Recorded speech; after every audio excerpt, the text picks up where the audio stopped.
Kailangan nila mga nagkamahal at iyan yung masa pinipisutin ang masa. Kailangan ko nila mga sa marap sa pinipisutin ang masa. Walid kelimit kaya tayo sa taon na.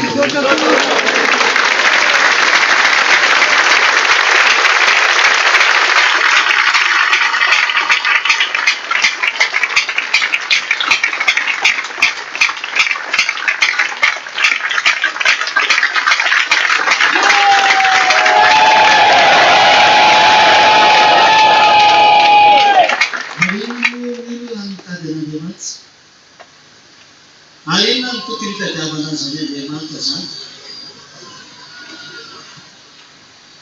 Setia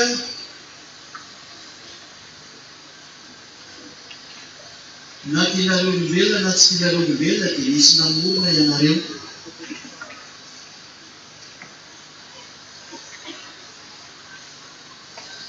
Fare fatin na tatanyulo na narewan. Na olombelona mainty hoditra io, na olombelona fotsy hoditra io, na mavomavo ny hoditra, na menamena ny hoditra. Rehefa tena sendra ny tantara ratsy amin'ny fiainana, famitady an'Andriamanitra daholo nareo. Ary tsy maintsy miteny avavanareo nareo hoe iza ny hamonjy ahy.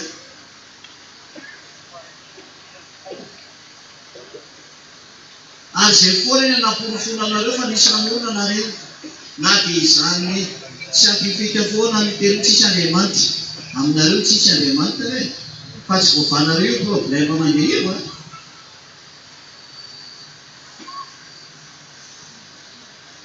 Tsy voavanareo mihitsy ilay olana mandeha. Fa raha tena maheno nareo saintifika dia tsy tokony midemontre fotsiny nareo hoe zao ny vily io. Fa raha tena maheno ny saintifika dia zao atao foaniny fisiny io. Foaniny fisin'le loza.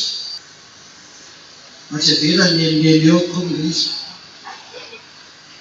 Raha mahay zany le saintifika dia tokony manala sy manaisoka le olana misy.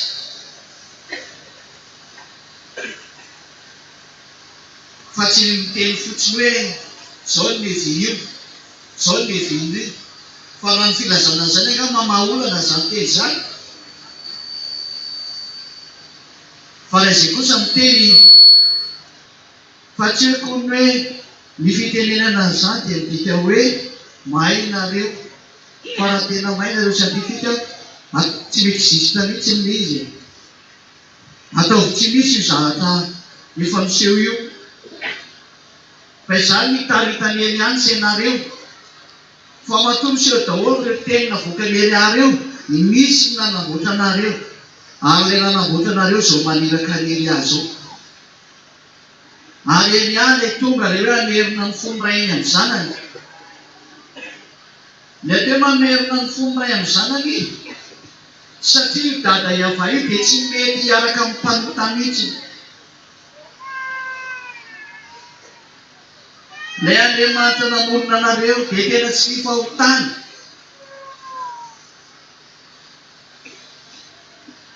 Ary izay no mahatonga an'ilay olona milaza fa tsisy Andriamanitra satria izy mpanota. Ary satria izy mpanota dia tsisy Andriamanitra mety hiaraka aminy, ilay mpamorona resahako io dia milaza izy hoe tsisy Andriamanitra. Adalany olona izay hiteheno an'ireny. Kanefa ny olona reny mihitsy fa rehefa tatany problème fa miantso Andriamanitra ihany izy.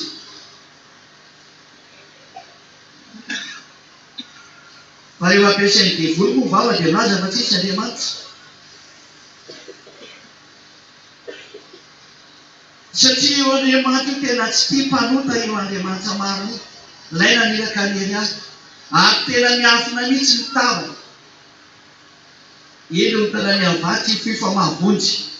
Ary ny sofiny tsy lahan-dalovana fa mahare. Fa ny eloka anareo no mampiafina ny tavany aminareo. Ary ny fahotanareo no mampisaraka anareo aminy. Ka dia tsy mety inena anareo izy. Io Andriamanitra marina io Andriamanitra Abrahama, Andriamanitra ny lanitra ny lankany misy anay, izay naniraka ny Eliary. dia tena milaza mihitsy fa tsy tia mpanota, tsy tia mpanota hatramin'ny farany, tsy azonao vana zany. Ary izay tsy tia mpanota izay dia tsy mety miaraka amin'ny mpanota, tsy driko foana. Teo na tonga ny olona manam-pahaizana milaza fa tsisy Andriamanitra. Ary mitady hevitra hoe ahoana moa ny eo amin'ny carbone ny fijerevana ny andro rapisany ity dia rehefa ao anatin'ireny manina masinina zareo reny dia avy teo avoaka ny daty mety hoe zao mily hoan'ny zao mily arany fizavaza fa mariny hoe zavatra tsapotsapopisonareo olombelona ve lazareo fa mariny ianareo. Atadiavina daholo ny teny milaza fa tsisy Andriamanitra. Anareo iny nareo tsy nahita anazy fa zay avy any aminazy ary zay nahita anazy. Tsy mila démonstration aminareo olombelona fa ny masonay no nahita anazy ary zizy naniraka anay. Ary jereo ny teniny fa tsy tia mpanota izy fa rehefa miaraka amin'ny kosany dia afaka mifahotana. Ary tonga izy amerina ny fonony Eliaza resako zany. Rehefa tonga ty andro farany ity dia mamerina ny fon'ny rainy amin'ny zanany izy, ary ny fon'ny zanany makany amin'ny rainy. Mahatonga verina ireo anankiroa ireo zany a. Haitsika tsara rehefa ny fahotana no nampisaraka. Matoa tavaverina ny fon'ny dada Iava, na teo tavaverina ny fon'ny dada Iava, misy eo ilay fanafana ny fahotana. Satria ilay fahotana ilay nampisaraka anareo, izay tsy mba nisy fivavahana afaka navitan'izany, na mpitondra fivavahana navitan'izany teto amin'ity planeta Terre anareo ity. Tsy mexista teto zany. Afa-tsy tamin'ny andro ny Erosoarely ihany dia ny apôstôly. Tamin'ny androndreo ihany misy ny fanafana fahotana. Fa tany aloha tany tsy misy. Na tany amin'ny andro Mose ny Abrahama tsisy an'izany tany. Fa olo-marina fotsiny zareo araka ny tiavany dada Iava azy. Fa tsisy afaka fahotana.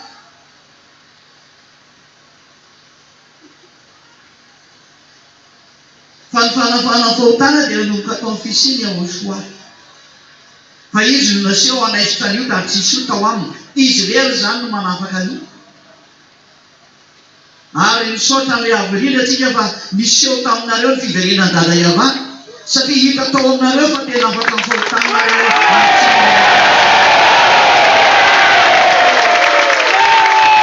Ary izay ny etsony Eliany ilay mpitan-dranomasina rehetra. Anjaranareo ny miditra. Ao amin'ny mpandika teny, ataovy tsara ny fandikana teny.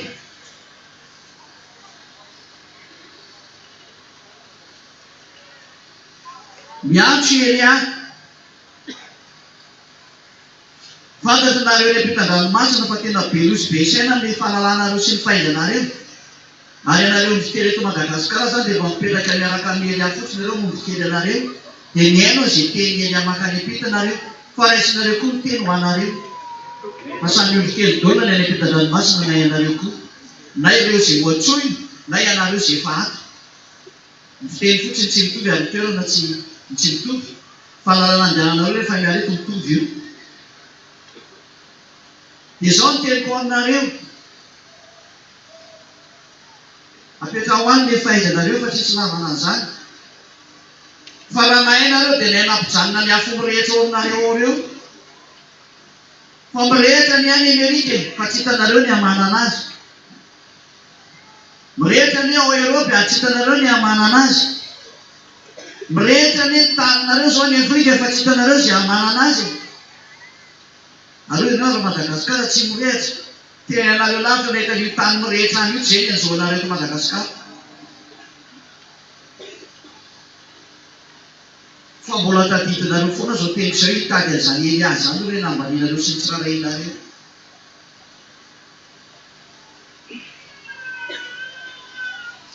Zay ny etsony Eliany ilay mpitan-dranomasina. Tsy nentinareo, tsy mitondranareo nakaiza ilay fahaizanareo fa io ary ny problème fa miseho. Ay zany ilay fahaizanareo. Ay zany ny tanjakanareo ny Amerikana manana ity problème ity. Ay zany ny herinareo ny olombelona manana ity sary misy ity. Zany no proof fa tanteraka ny teny dada Iava. fa tsy navitana nanafaka ny olana akory ny fahaizanareo, tsy navitana maolana akory ny fahalalànareo, fa reo nareo reo mbola miraikitra foana nareo amin'ny zava-misy ary miravidravitanana manoloana ny olana miseho. Tsarovy fa misy ny mpamorona ary ny tenin'ny mpamorona zao mandeha zao araka ny teny hoe rehefa ho avy ny fahatezeran'ny dada Iava dia mandeha aloha ny mpihelo lalana anazy ary mitondra ny tenin'ny dada Iava ny mpihelo lalana amin'ny alalan'ny fanarenana ny olona hiala fahotana. Zao hitanareo zao efa mandeha ny fanalana ny fahotana zao ary manaraka an'izany ihany koa nefany dia mandeha ny kapoka manelo ny tany. Irahantsika mahita eo izy mbola tsy tonga sany ihany ka nareo manam-pahaizana, dia nareo milaza fa manam-pahaizana sy hoy io ary tsarovy ny teliko ny manam-pahaizana fa makarenareo mihitsy ny atefa ny teny raha mahay nareo vao io problème io. Fa aza mody mitabataba hoe zao natongavany ry, zao natongavany ry. Raha mahay an'izany dia vao koa le problème raha ianareo ke niviry tokony ianareo mamary io e. Fa zava-misy ara fa ga mety voajanonareo le izy fa zay efa miteny fa tonga ny fampiarana ny tenin'ny dadanay Iavano anatiny. Fa rehefa tonga zany Iava zany dia andro mahory mandeha eo fa tsy andro mahafinaritra anareo. Ary zao le andro mahory zao hita voamatsonareo zao satria miara-mane daholo ny famerenana ny olona hiala fahotana efa vita soa ny Madagasikara. Miaraba manokana azy ho any amin'ny lantilanitra sy ho tonga soa any Eliady tongava soa matsara.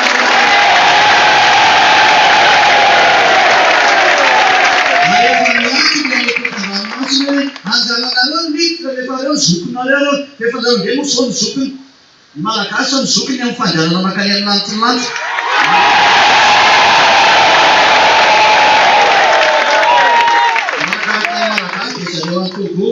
Makaraka ny Togo dia zareo any Comore, makaraka ny Comore dia Afrikana daholo ty mandeha ty a. Makaraka ny Comore dia zareo any Rwanda. Asa mingezaka daholo ny fotoana olana nareo reny toerany reny dia efa nanakaiky any ny fotoana sy ny ora fainjakaingana daholo amin'izay azo atao rehetrarehetra. Motsika ondry kely koa nareo ondry kely eo soa miezaka daholo mampandroso ny azy. Fa aza misy miarana mihitsy hoe variana amin'ny manatavy-tena ao na vahiny mampahity tena tsy any fa variana mampandroso ny asany eo soa amin'izay fa akaiky loatra amin'ny fotoana. Mazava ve? Fa izay ny antsoantsony eny aho hoe miditra amin'izay nareo ny ampitan-dranomasina. Nareo vahiny rehetrarehetra fotoana ny fidiranareo zao. Midira nareo fa tsy mihananareo fa nena efa afaka amin'ny fahotana e. Ianao mbola milevina fahotana. Fa zay foana ny tonga nanteny teo tsarovy rehefa misy problème amin'izao tampoka ianao amin'ny mamisy mamorona anao fa tsy maintsy miantandriamanitra foana ivavanao io na izy nareo olombelona. Na tsy manana an'Andriamanitra rehefa mitady an'Andriamanitra rehefa misy problème amin'izao any. Maro le zany na le olona kaza fa tsisy Andriamanitra eo rehefa tena tratsy eo miantso Andriamanitra eo. Nefa ny lazainay aminareo fa tsy misy mihitsy ny fanafahana fahotana raha tsy tonga le Andriamanitra namorona anareo. Lay miseho tamin'ny Abrahama le tany Israel dia zareo Israely any natiako tenenina zany. Ny Abrahama moa tsy tao izy tao Israely ihany izy tena maly tonga tao ihany izy. Fa ny zavatra tiako tenenina aminareo hoe tsy misy mihitsy ny fanafahana fahotana raha tsy miseho io Andriamanitra Abrahama io. Lazainay foana ma tsy Andriamanitra Abrahama fa ty iny ny ahafantaranareo anazy. Fa ny tena marina Andriamanitra anay izy naniraka Andriamanitra ny lantilanty izy dia miponino amin'ny lantilanty rehetra izay misy any Ierosoa. Izay nandefasana nareo koa ho tonga soamantsara any ka tazomy tsara le fiarahana ny Ierosoa mbo tavela ho tafapetraka soamantsara ao amin'ny lantilanty nareo. Ary zay zao atao eny azy hoe miantsoantsona rehetrarehetra hoe tsy ho afaka mihitsy nareo amin'ity problème ty tany ty. Zany e dia filazako amin'ny rehetrarehetra fa matoa niseho ny fanalana fahotana misy tokony ty taninareo ty. Indisy ominy ako nareo manam-pahaizana rehetra eto ambonin'ny tany. Matoa mihitsy ny fanalana fahotana ary afaka fahotana izay niaraka tamin'ny Andriamanitra Abrahama dia tsy mahay manota intsony miseho tamin'ny andron'ny Yehosoa ary nanaraka ho azy ny apôstôly. Tsy tatsony zany rehefa maty ny apôstôly, tsy maintsy tonga reny avy any amin'ny lanitry ny lanitra tahaka ny Yehosoa mba hiverena ny fanafana ny fahotany. Zao verina ny fanafana ny fahotany ary mandeha mitodika makany amin'ny jentilisa ny teny. Verina ny famerenana ny fahalalana ny fahotana ho an'ny jentilisa. Efa tapitra teo no an'ny Israela tamin'ny andron'ny Yehosoa raha tamin'izany fotoana izany, fa mbola hiverenana ihany reo amin'ny alalan'ny azo oliva roa. Fa amin'ny hafa firenena kosany efa nirahana Elia ho any amin'ny hafa firenena ziady Elia, ary ny fiverenana ziady Elia efa naporofona amin'ny sary anankiroa fa miverina ilay Andriamanitra Abrahama, ilay Andriamanitra ny lanitra ny dikan'izay, Andriamanitra ny Elia, Andriamanitra ny Yehosoa. Ary rehefa miverina izy, porofony izany alohanareo. Tena porofoninareo sa tsy porofoninareo? Porofony satria tsy nahay nanota intsony, afaka amin'ny fahotany. Dia tsy mbola manao ratsy ihany? Tsy mety manao ratsy intsony. Tena miaina amin'izay atao hoe fifaliana amin'ny atao hoe tsy mety manao ratsy intsony. Fa mahafaly ilay tsy manao ratsy mampalahelo zany. Mahatonga anao miaina ilay hoe afaka amin'ny fahotany sa tsy mahatonga anao miaina tsara zany? Mahatonga anao miaina tsara dia manam-piadanana no misy fahasambarana. Izay no atao hoe tsy mety manao ratsy ihany. Tena fiadanana be zany, tena fahasambarana be zany, tena fiainana dia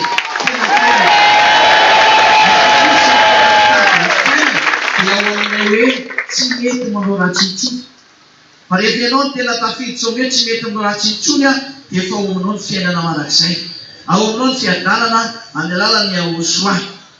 Mazava hoe izay teny izay, izay ny ahafantaranareo hoe tonga Elia ary vavolombelona nareo fa afaka fahotana sa tsy? Tena samy jory ve nareo fa vavolombelona? Tena sakinareo mihitsy ny jory. Nareo tena tsy manota mihitsy. Tena?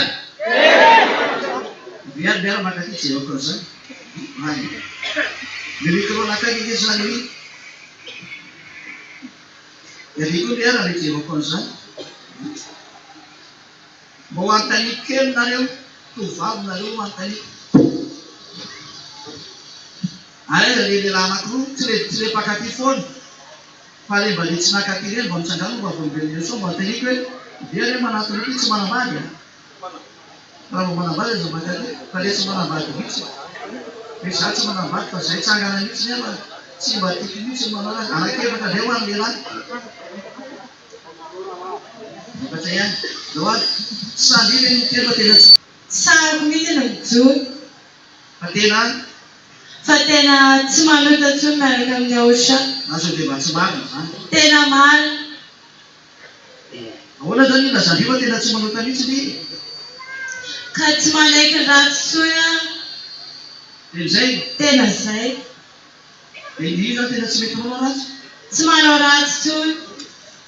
Mety miary ary nindry Zaho koa tsy mahay manota intsony. ny antony Satria za afaka amin'ny fahotana fa ny Yehosoa amin'ny fahotana dia tsy tia ratsy tsoina.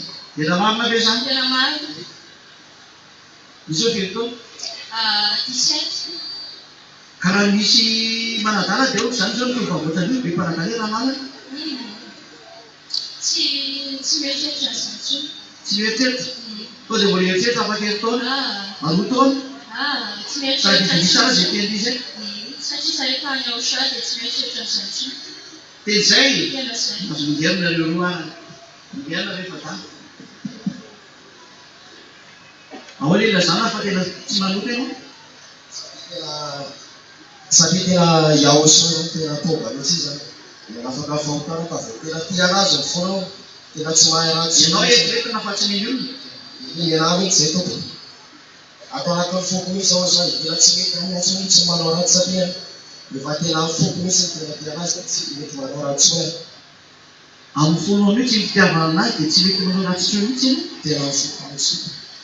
Dia tsy tia ratsy zany ianao io. Tena tsy Fa mahina raha mba manao ratsy kely. Sitranay amin'ny mpiavy efa saty ity hoe tsy manoratsy kely ny tsapa. Tena risy io zany satria tena efa tsy mety amin'ny aosoany izy dia tena eo koa efa nandeha aosoany tena teo foana. Tena tsy mety tsy mihitsy izy.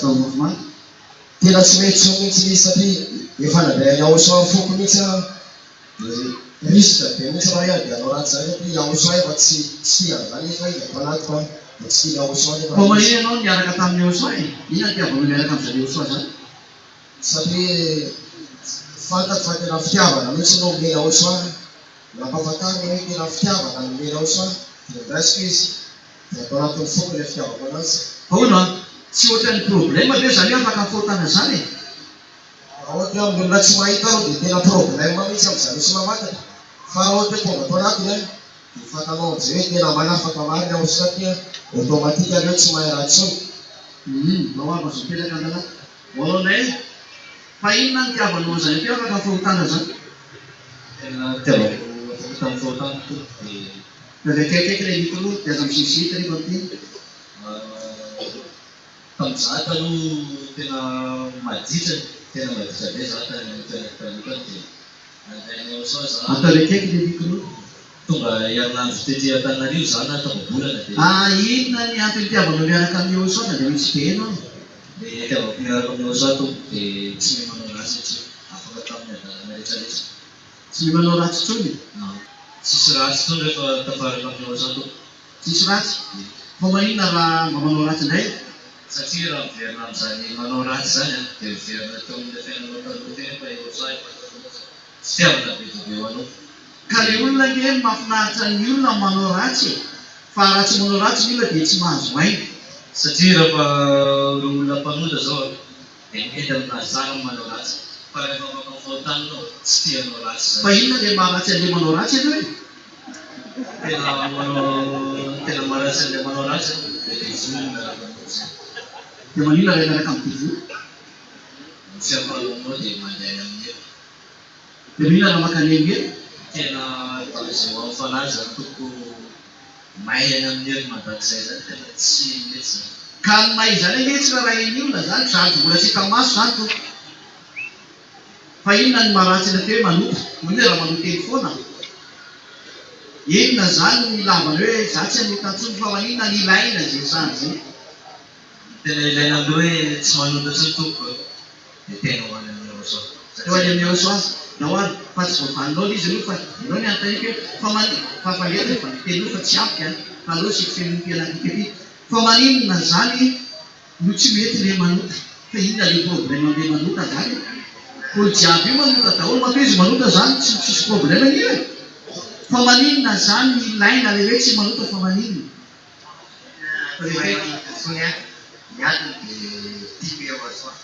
Ireo boribory micro Namonjy ny fanahiko izy. Tena tongavako tato amin'ny Ohatra ny afantaranao fa namonjy ny fanahinao izy. Ireo boribory. namonjy ny fanahiko izy dia tato amin'ny aosoany Ka raha namonjy ny fanahinao dia izay fa manilo tsy manao fanahy tsy mba tia mahay zany. manota intsony aho. Tsy manota intsony ianao izay daholo nareo fa maninona ho any inona ny mahatsara an'ilay tsy manota intsony ka inona ny maharatsy an'ilay manota? Tiako aloha tsy mahay manota intsony e. Azo tsy mahay manota intsony fa nanao fahasaran-dasy dia ka afaka manota intsony aho. Nahoany anao io fa mbola tsy feno efa ty mazo mipetraka indray aloha zany ianao rehefa mety ihany zany tianao. Inona zany ny maharatsy an'ilay manota? Ny maharatsy an'ilay manota zany a ny fahotana matsy mampiady amin'ny dada iavatsy aosoa. Ka zareo nge tsy naraha zay Andriamanitra e.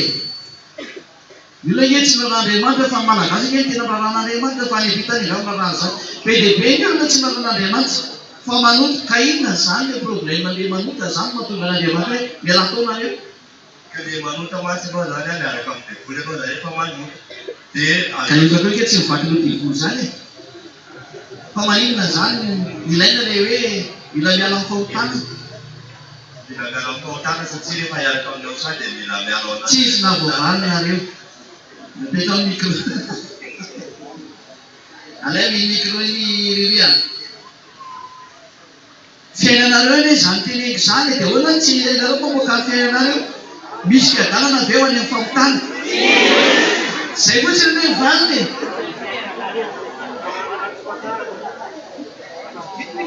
tsy misy fiadanana ho an'ny ratsy faray. Zay valina. Nefa nareo dia mikatsaka fiadanana foana. Mahatonga nareo mitady vola fiadana, mitady vady mba te hiadana, mitady azo rehetra te hiadana. Tsy fiadanana dadavinareo. Nefa nareo tany ivelany tany mpanota nareo marina sa diso? Hitanareo tany le fiadanana sa tsy hitanareo tany? Tsy hita. Nefa io io mikatsaka fiadanana, mikatsaka fahasambarana. Fa tsy hitanareo any amin'ny vola io. Ho anareo mpanambola be any an-dafo reo. Fa tsy manam-piadanana amin'ny volanareo nareo. Fa mbola marary saina an'io ara nareo. Kikanareo foana ny problème. Fahoriana sy fahirifirina nanakary anareo. Tsy any amin'ny vola zany ny fiadanana, tsy ao amin'ny vady ny fahasambarana. Nefa nareo dia mitady fiadanana sy fahasambarana foana. Mikikitra miasa maty, tsy mijana raha tsy alina ny andro. Misy moa dia maty mihitsy ny amparany amin'ilay asany satria tsy maintsy mivelona. Dia miasa mafy mba ho velona, fa tsy mahavelona anazy nefa ny nanakaliany. Hitanareo amin'izany le problème nareo. Tsy any amin'ny vola ny fiadanana ny arena ny fahasambarana, tsisy mandeha amin'izany io. Porofon'izany miasa saina foana ianao, tebotebo foana ianao izay ataonao, korotana foana ny lalanao, ary mamoy foana ny hafaranao ary voamena manao foana, tsisy fiadanana. Zay le ozona ny dada iavazy ary miefarany fahafatesany. Iny le ozona iny. Mba hanavotana anareo dia tonga Yehosoa hanafitrareo amin'izany rehetra zany.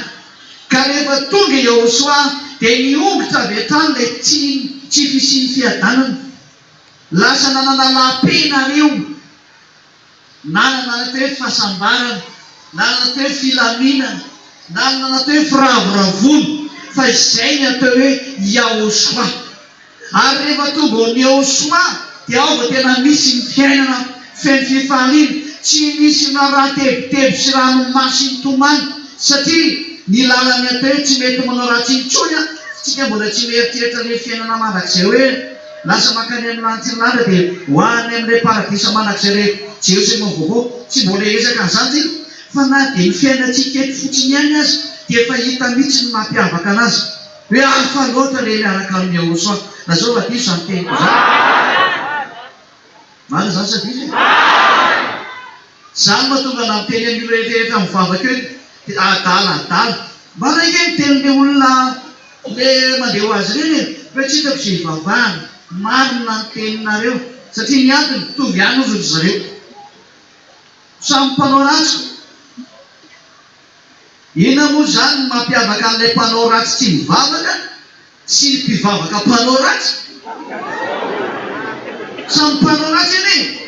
Mandany andro fotsiny sy teny mahavita zavatra atao loza na mivavaka manananana le am-piangonana satria résultat manao ratsy ny résultat. Ina le anjanaka le am-piangonana. Raha izany hoe raha ny résultat nalako dia mbola mpanota aleko tsy mivavaka. Toy ihany. Fa naninona no hafa loatra taty amin'ny Yehosoa? Hafa loatra taty amin'ny Yehosoa satria lasa tsy mahay manota intsony. Ary rehefa tsy mahay manota intsony dia mipetraka amin'izay le fiadanana sy le fahasambarana ilay katsahany amin'ny vola sy ny harena. Izay tsy nety nahazona mihitsy ny an'izany tany. Tsy azo tany amin'ny vady, tsy azo tany amin'ny zanaka. Fa mety teraka problème daholo azy zany. Tonga le vady tontolo mipetraka eny amin'ny tarehanao ny hafarany. Azo ny zanaka tandeza miteraka problème tany amin'ny zanaka. Tonga ny vola atahorana atao lasa mampitebiteby saina tany amin'ny vola. Izay rehetra ataonao mampitebiteby saina daholo. Soa ihany fa tonga Yehosoa niova ny zavatra rehetrarehetra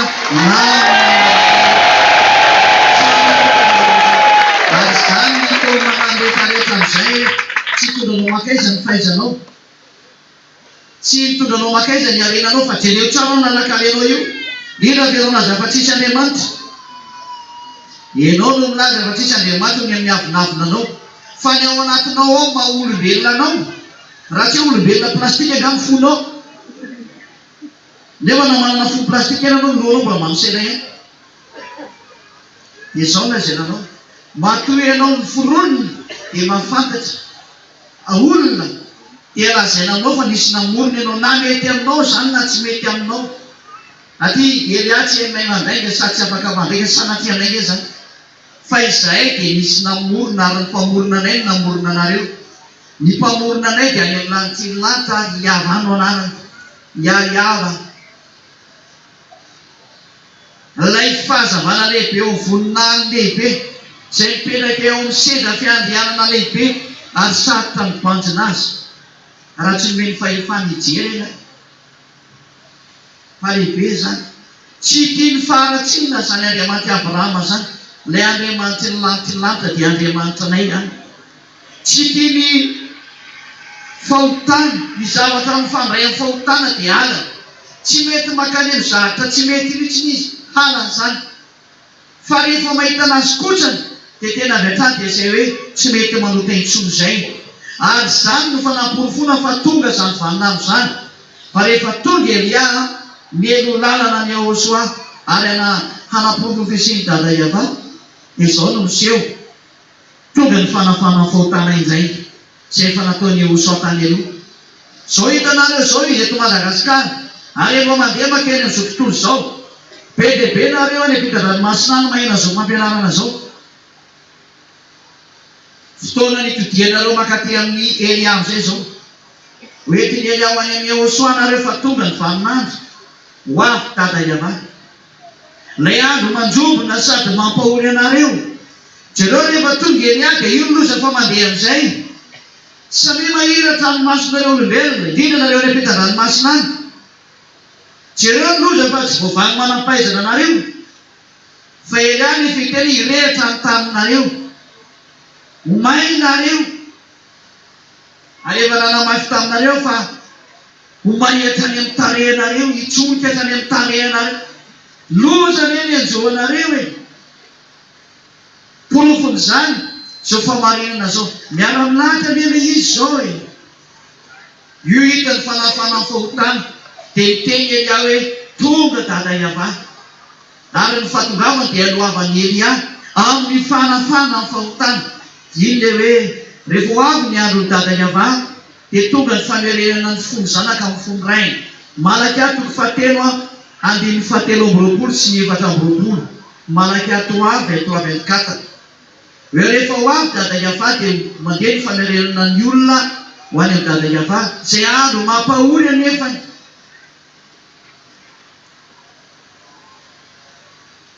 Izany hoe nidika an'ity fanalana amin'ny fahotana ity dia fanambarana loza ho anareo. Fa raha vao mandeha ny fanalana amin'ny fahotana loza ho anareo zany dika zany olombelona. Ho any izay tafiditra any amin'ny toerana afaka fahotana dia fifaliana sy fitehati-hafatanana mihitsy zany ho voninahitra.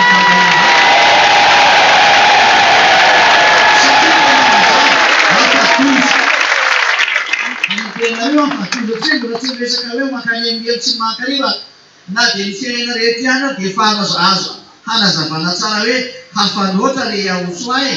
Zao raha vakintsika ilay Malaky 3:23-24. Ino izao aniraka ny Elia mpaminano aminareo. Elia zany inona dikan'izay?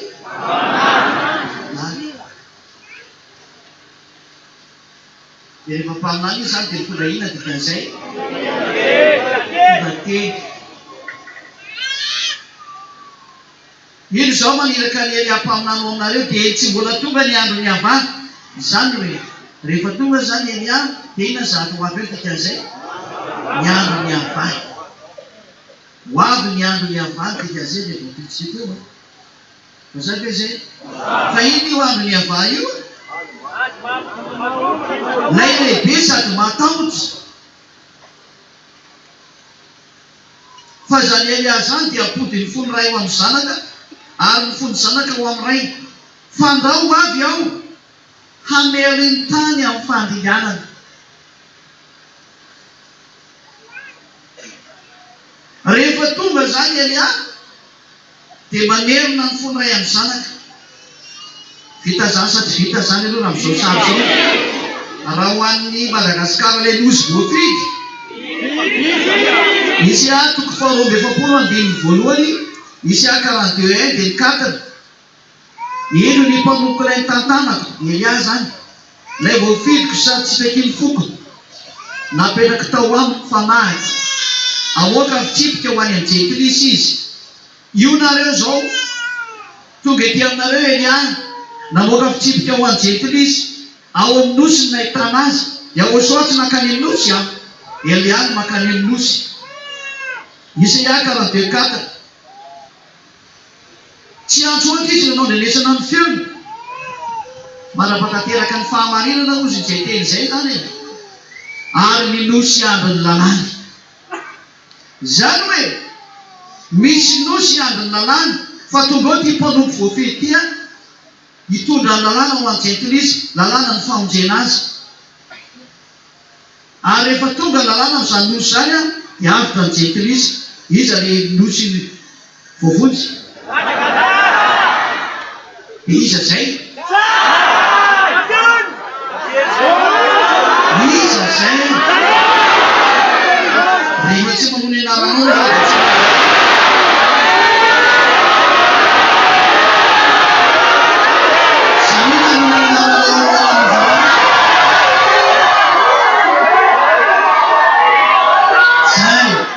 ianareo le nosy voafidy ianao zany dia saminareo tsy ary avy nanony any anaranareo teo.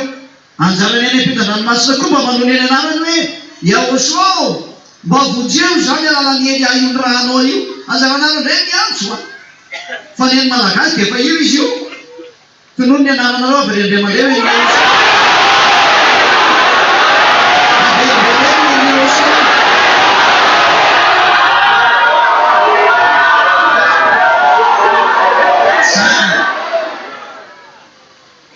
sambatsy nareo voantso sady voafidy nay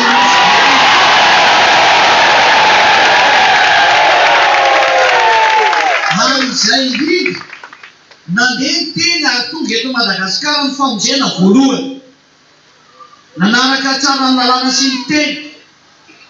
Isaia 42:1-4 zay voalaza teo zay hoe any amin'ny nosy ny ahitana an'io rangahy io ary ho lasa ho famonjena ho an'izao tontolo zao zay orinan'izany. Avetsika vakina le mandeha na Isaia teo a Isaia 42 eny andininy fahaeniny. Fa Yahosoa mantsy tsy nakany amin'ny nosy zany no an'ny hafa-firenena fa anjarany Eliana makany amin'ny nosy sy ny hafa-firenena. Isaia 42:6 izao iavany hoe fa niantso anao tamin'ny fahamarinana ary nitantana ny tananao iaro anao ka nomenao ho fanekena ho an'ny olona ho fanazavana ny jekilisy. 7 ampahiratra ny masony jamba hamoaka ny mpifakotra hiala ao an-trano maizina ary zay mipetraka ao maizina hiala ao an-trano famatoana. Zay eo zany dia mahazava be mihitsy ny teny fa hamoaka ny olona hiala ao an-trano maizina izy. Elia zany hamoaka ny mpifakotra zay mifatotra trano maizina izy. Mbola Elia ihany zany ary ampahiratra ny masony jamba izy dia mbola Elia ihany zany ary hitantana anao ka hiantso anao amin'ny fahamarinana tamin'ny fahamarinana zany dia hitantana ny tananao ka hiaranao ary anomenao fanekena ho an'ny olona ho fanazavana ny jekilisy. Hoentina zany Yahosoa ho ampahafantarina ny olona io le fanekena ho an'ny olona ary ho fanazavana ny jekilisy. Yahosoa zay Yahosoa nefa efa nanao fanambarana fa za dia tsy ho any amin'ny hafa-firenena zany. Noho izany tsy mba Yahosoa mihitsy ny andeha ho any amin'ny jekilisy zany fa Yahosoa le fanekena ho toriana ho any amin'ny jekilisy fa tsy izy no ho any amin'ny jekilisy. Izy matadidany teny iny hoe tsy ny rana fa tsy ho an'ny oloveriny Israela. Iza mahay an'izay teny zay nareo?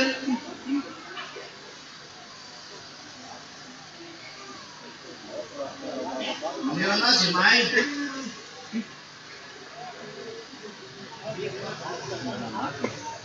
Tsisy mahay be.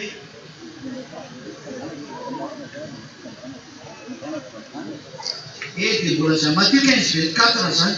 Za ndray no mitady. Oay.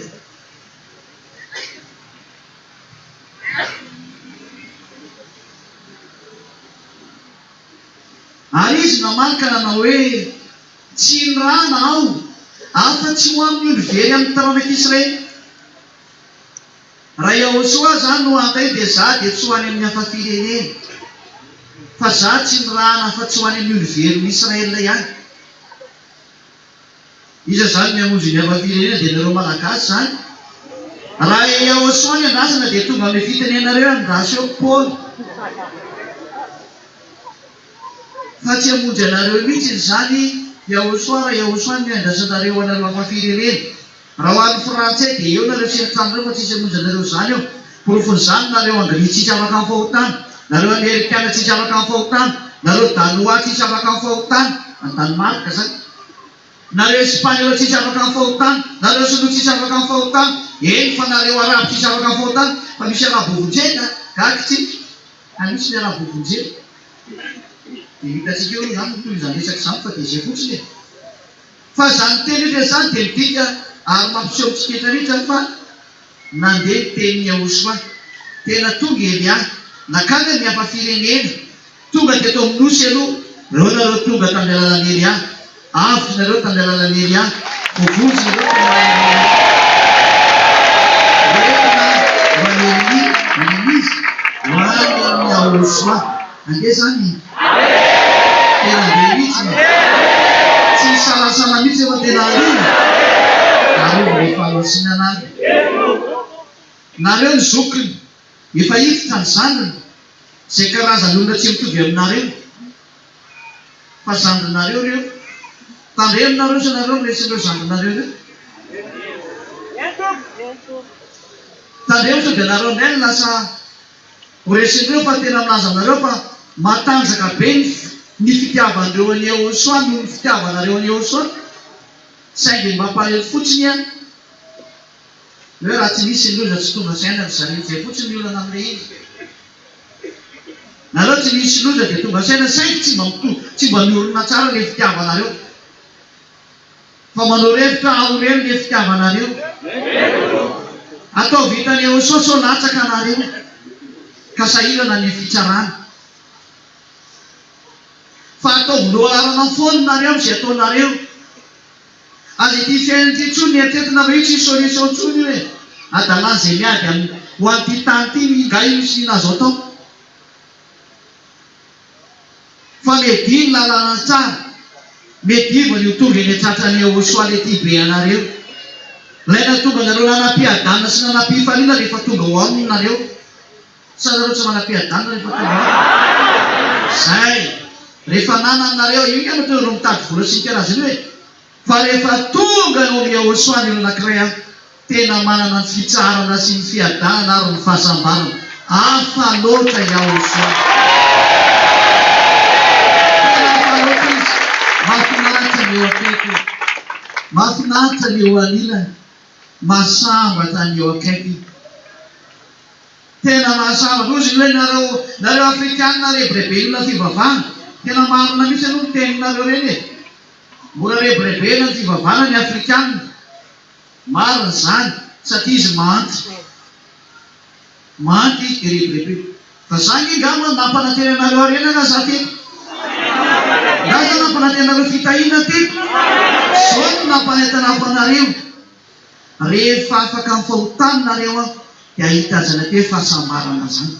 Tsy mba ny amin'ny vola nefany, tsy mba ny amin'ny arena nefany, tsy mba ny amin'ny vady nefany, fa tena ny fitiavana sy ny fiarahana amin'ny Yahosoa. Fa dia azonareo ny lape rehefa tonga amin'ny Yahosoa nareo. Natany dia fiadanana, fahasambarana, fifaliana, ary tsy esorina aminareo zany rehefa tena mitoetrinareo aminazy, satria efa nananareo izy zany. Hafa loatra ny Yahosoa, hafa loatra izy. Noho izany tsy mba tahaka ny rehetrarehetra raha tonga tao aminareo ka hoe nampanantenareo dia azo vola be sy karazany. Contraire raha teneniko taminareo a, fa horimbeny ny vitanareo raha miaraka amin'ny Yahosoa, fa ho halan'ny olona nareo, ho tsy tiany rehetrarehetra nareo. Saingy le fiadanana be anananareo kotsiny tsy azo olombelongotana, tsy azo esorina, fa tena anareo reny izy, ary izay itiavanareo reny satria hafa loatra Yahosoa. Rehefa tivosiny eo tena fanina mihitsy n'ilay fiaina ka tsisy ny Yahosoa anao to fa manandramana miaraka amin'ny Yahosoa fa zay ny teny zady tamin'ny masonay nareo tsy nahita ny Yahosoa fa za nahita ny nahitako anazy tety aminareo fa tany aminay ary zay miresaka ary ny rany iny zay lay naniraka anany ano niteny tamin'ny hoe ndany anao mandeha hitamin'ny masoko ny naniraka anany fantatro ny dadako zay naniraka anany fa izy nandeha tondratondrana ty aminareo ty raha ny farafaratsianareo ity sy efa tany Amerika mba meveko hoe tena eoliosa be igny zaka hitako any ka tsy misy ninaporo reo nampiavaka anazy trano be misy fitaratra fotsiny hitako tao ekisanao dia maninona nefa dia rerehana be zany tsy miangatra amin'ny teny a fa leo lavitra mandeha ny Chine toy izay mandeha ny Amerika teny hijery tanàna ianao tsy miangatra amin'ny teny mahitsy be amin'ny teny fa mireherehe fotsiny Amerikany manambola sy manakena dia mitomarina ihany zay fa raha zany tamin'ny maso kosa koa tsy miangatra aleo lavitra tany Chine ary misy tany Chine raha tsy misy Amerika fa misy Amerika misy aussi gaky tsika kanefa zarerera zany tsy izy dikany daholo ka inona moa tokony hafinaritra mankaty aminareo raha zany ny sary hitako ety tsy aleo hoe mipetraka any aminay any tsara ngely any amin'ny any zay na tonga nateny taminareo hoe raha tsy nahita amin'ny masoko a ary tsy nafantatra ny saiko a tsisy nankaty aminareo ety zany satria ratsy ety aminareo ety fa ny anay ihany tsara ary zany teneko hoe tena atao sy atongavany aneo nareo zay mijaly sy mangiriviriva tena tsara amreto farantsara fifaminy fiadarana fahasambara raha tena marina fa nahitany zany ny voamasonay dia tena mandainga fahasanatianay ny mandainga hitan'ny masonay zany matoy zay teny ary nareo hoe vavolombelona nareo hoe tsy mety afaka tamin'ny fahotana mihitsy satria nigejainy devoly nareo ka rehefa ny olona nigejainy devoly dia tsy afaka fahotana matoa nareo afaka fahotana tonga ny avy any amin'ny lanitry ny lanitra na ny nandravan'ny zany misola Yahosoa tsara izay ny antony ietsony any any am-pijananomasina hoe marina ny teninareo fa lehibilehibe ny fivavahana fa tsy zany miaraka amin'ny any ary tsy zany miaraka amin'ny Yahosoa fa nareo tsy manam-piadanana mihitsy novinoviny ary ny fiafarany lalakalenareo dia ho any amin'ny herinareo fa eny moa tsy tianareo mihaino anazy ohatrany hoe fampitahorana marina koa ny teninareo ohatrany hoe fampitahorana fa matoa misy ny devoly dia zareo ny any amin'ny heno nareo nefa mino fa misy ny devoly nake mahavary iny raha vao devoly inony olona fa raha Andriamanitra mpamorona tsy inony gaga mihitsy ia dia zany no tenareo minoa ny Andriamanitra Abrahama zay fantatrareo teto fa Andriamanitra ny lanitra misy anay izy fa tena mihitsy izy ary zay vavolombelona eny a vavolombelona ary ny mahatonga ny amitsangana ny fahafantarana anay dia ny fanalana ny fahotana ary tsy tian'iny dadanay ary tsy tian'iny mateo ny azitsaliny dia hosono anarana fa rehefa tonga izay a miala ny fahotana ary fiadanana amin'izay eo aorianany tsy mbarany ninona tsony ianao ary anareo io ary ainanareo io ary fifaninao anareo manana an'izany atao hoe miaraka amin'ny Yahosoa tonga citoyen du ciel des cieux zany citoyen lantilantinareo zao noho ny amin'ny Yahosoa dia citoyen lantilantinareo zao zezizezita be mihitsy ny amin'ny Amerikanina atsika hoe nareo manambany olona fa zay nge mbola ambononareo hoe satria zay nge citoyen du ciel des cieux zanaky ny avo indrindra ary zany nareo ary mampirerenareo tsy amin'ny alalany zany teny zany fotsiny fa ny tena mampirerenareo dia zao lay hoe tena fiadanam-by ny miaraka amin'izany hoe tsy mahay manota intsony lay Yahosoa malanatsika afanaty izy zany mihitsy nanetanety ao anareo zay te hiadana sy te hilamina amin'izay lalakalenareo fotoana iverenareo amin'ilay mpamorona aza ny hainy ny teny siantifika tsy mandeha milony reo fa mpandainga sy pisoloky reo fa raha mahaiza tsy ovany io problème io e taka ny Andriamanitra tsy izy ireo Asena mama problema tsy mavatra am'izao. Efa miteny eny hafa izay teny nanao anio e dia ny Andriamanitra anay. Fa tsika izany mijenareo a. Raha mientsika ny Andriamanitra nanao anio fa enjeo. Na ny miakatra any aminay any zany dia any izy enjehany.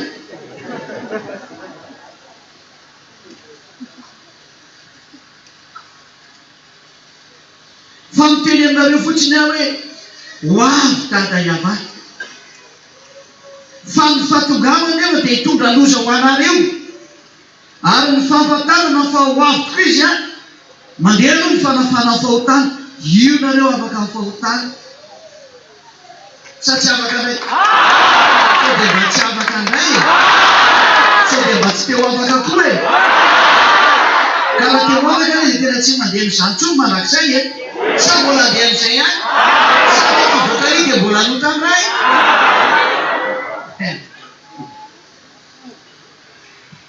Izay a? Izay a? Ka rehefa afaka ny fahotana dia ina misy eo aorianan'iny? Ina misy eo aorianan'ny fahafana fahotana? Loza avy any Dada Iavana.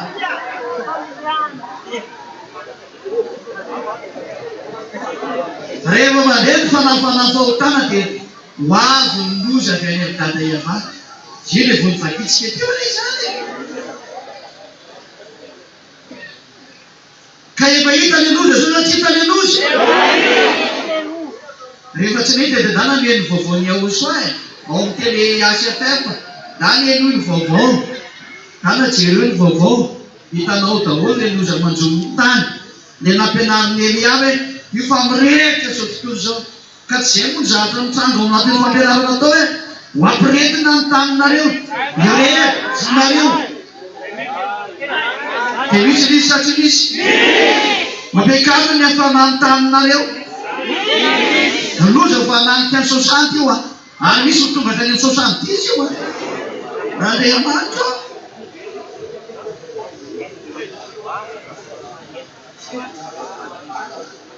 Koe Dada Iavana dia afo mandevona. Rehefa mandeha izy zany dia tsy mety hita koa ny fandehanana. Fa tsy mety afo mandevona izy. Ary rehefa mandeha zany afo mandevona zany a miovitrovotra daholo izay andalovany. Dia iny mahatonga an'ilay teny meko anareo tamany hoe tena iororo nareo a. Ary tsy misy olombelona izay tsy hahaino an'izany iororo zany. Fa maheno daholo hatrany amin'ny kely na lehibe. Eny fa natany amin'ny zaza anaty kibo ary andeha. Loza. Satria andro ny avana. Tsy misy fanavana hoe ry kely na ry be fa rehefa olona dia tsy maintsy maheno ny fahatongavana. Ary loza mahatsiravana hitsanga aminareo ary. Efa mampitandritandrina ihany any. Fa misy olona be vokany amin'ny sakafo.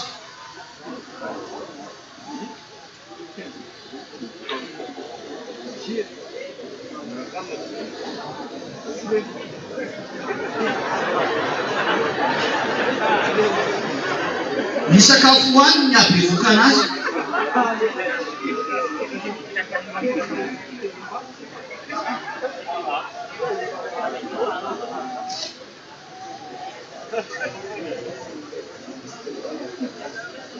Ohatrany hoe dia miteniteny foana. Izay ilay teniteny foana anay e. Gazy tsy miteniteny foana fa nisy daholo ilay teniteny foana io rehefa avy eo. Tsy hitanareo izay hamana ilay teniteny foana. Fa misy ilay teniteny foana. Ary tsy voavahanareo ilay teniteny foana.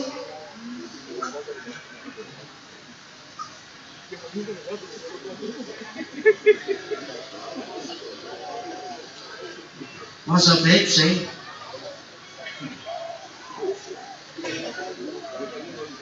Rehefa midiny ireo extraterrestre eo a dia tena hanao ny akasiparana faratampony ireo. Ary hitona anareo ary ny mampalahelo sy mahatsiravina mety etrazy dia betsaka aminareo no lasany. Fa afinaritra ny olombelona rehefa handeha amin'izay problème io a dia hitady hevitra mihitsy ny olona handeha hitsofoka ny anaty oviny. Fa izay tsy mieritreritiny io vahaolana ho anazy. Fa tsy mety hitady an'Andriamanitra zany mihitsy ireo. Ho anareo mpanao fihavanana andeha monjy, ho lasa aminareo. Zay na tonga nanana-tefatra amin'ny ela hoe atsahary fihavanandemonina reo. Atsahary hoe mahita zatra tsy mety anoto mahina fa tsy te ady aman'olona. Fa ny dikany dia te ady amin'ny Josoa reo. Dia tena miteny anareo mihitsy aho fa ianareo mpanao fihavanandemonina rehetra io dia tsy manana force atsony nareo editana fa tsy maintsy lasa nareo. Satria nareo efa nialany Josoa. Dia satria matsiaro ny tena iza zay. Efa nanantanareo efa hatramin'ny ela ary zany na tonga anay mihitsy tena tsy nanaiky an'io aho hoe fihavanandemonina io ka manakaikaiky anay nareo. Tsy mety aminay mihitsy no ahy io. Fa raha anao fihavanandemonina nareo dia aza manakaiky anay. Fa faratampo tsy mety aminay mihitsy io. Misy anefa fa nataonareo ihany ho an'izay nanao. Satria aminareo ny fihavananareo no ambony fa tsy mba fihavanana any amin'ny Josoa any ambony. Ka no lazainareo fa masiaka izy rehefa tsy manaiky tsy mety ataonareo. Nefa nanantanareo zay ratsy ane io hoe zay ny teny Josoa. Zay rehetra nanao fihavanandemonina ka tsy mba naraha an'ilay teny tsy afaka miady amin'ireo nareo rehefa tonga zany. Nefa dia ireo ke ho avy. Ary ny ho atakely voalohany dia niato ny ho atakely voalohany. Hitantsika eo ny porofony zany ilay olona be dia be fa mivoaka. Tsy ireo ke nisy antsika tamin'ny voalohany. Dia efa navoaka ny Josoa tao izay tsy izy hoe tsy izy tony miala tato rehefa tsy handeha. Zay natonga nanarina mafy mihitsy hoe tenanareo vohitanareo hatramin'ny farany. Arao foana ny teny saingy tsy ndraraha. Satria any amin'izany fihavanandemonina izany moko ny fanafenana ny ratsy zany. Ary nateo fihavanandemonina dia fanomezana fitoerana ho an'ny devoly. Ka raha mahita olona manao tsy mety ianao dia tsy miteny. Ianao ke zany namana e.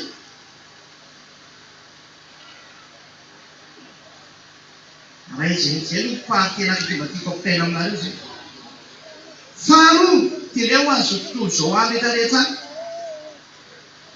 Mitady taranaka zay hainga an'ireo na dia ho anaovana kasiparana fotsiny ihany ary. Eny ka natrany amin'ny sakafo nohoaninareo ary dia sy mizaka nanabevokanareo.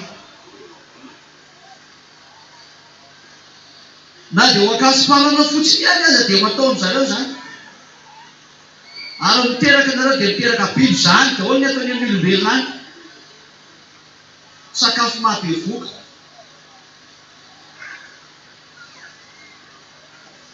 Malina nampianareo ny telefôna dia hampitsiritana no lasa tia lehilahy tia vehivavy.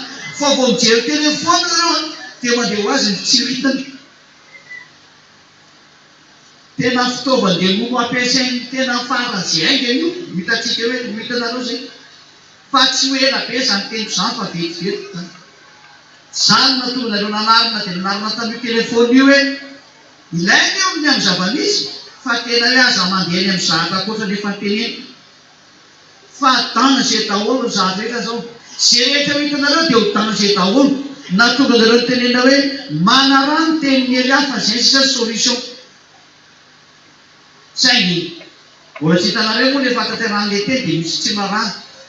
Mety sempre na mort raha ohatra ka tanteraka ny teny voataitra ianao tsy sinenao azonao tsony. Zay ilay dimy adala sy dimy endry.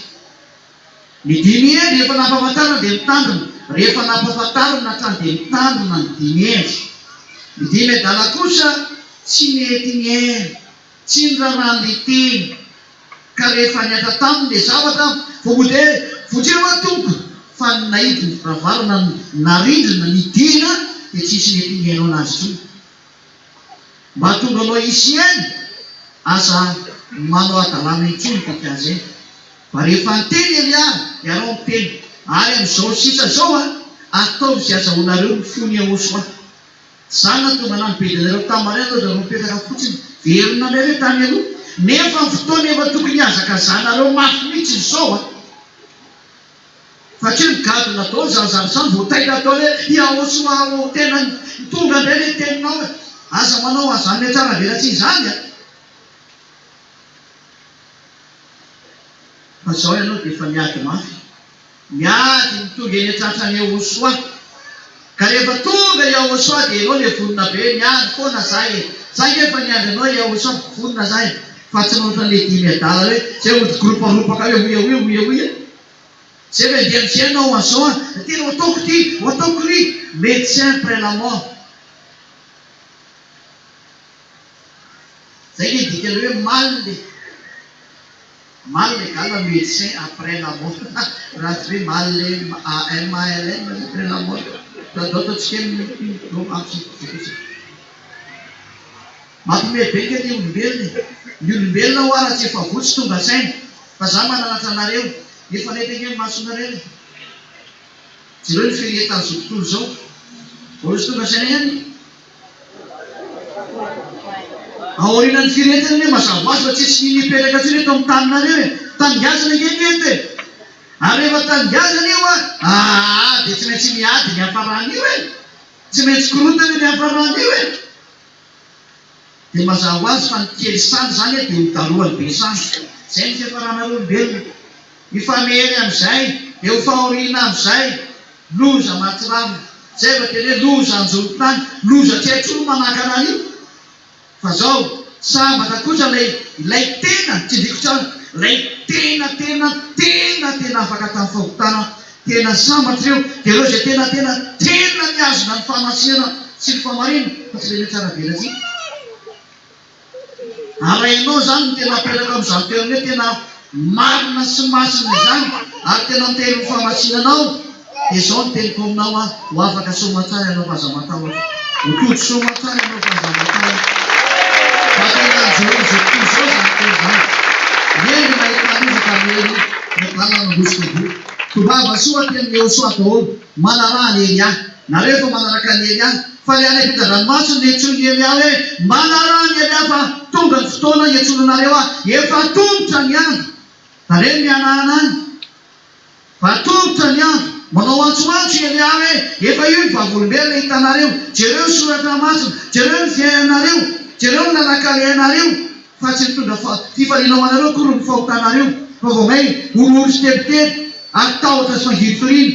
Fa ampy zay tonga ny tompony taninareo mamaly ny amin'ny fahotanareo.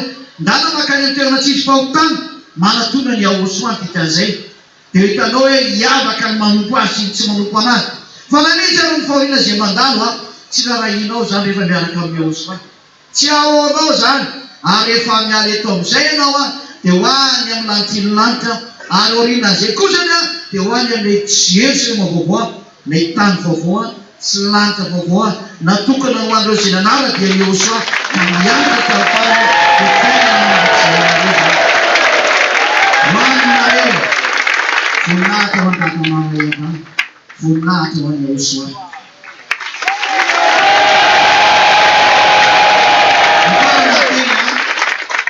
Tapitra ny teny izay fampianarana menareo niverena ao amin'ny Yahosoa daholo ry hafa firenena. Zay ny lohateny fampianarana ambany. Niverenany amin'ny Yahosoa daholo ry hafa firenena. Antsoantso ny Elia zany. Zay zany dia raha sotsika samy teny Yahosoa.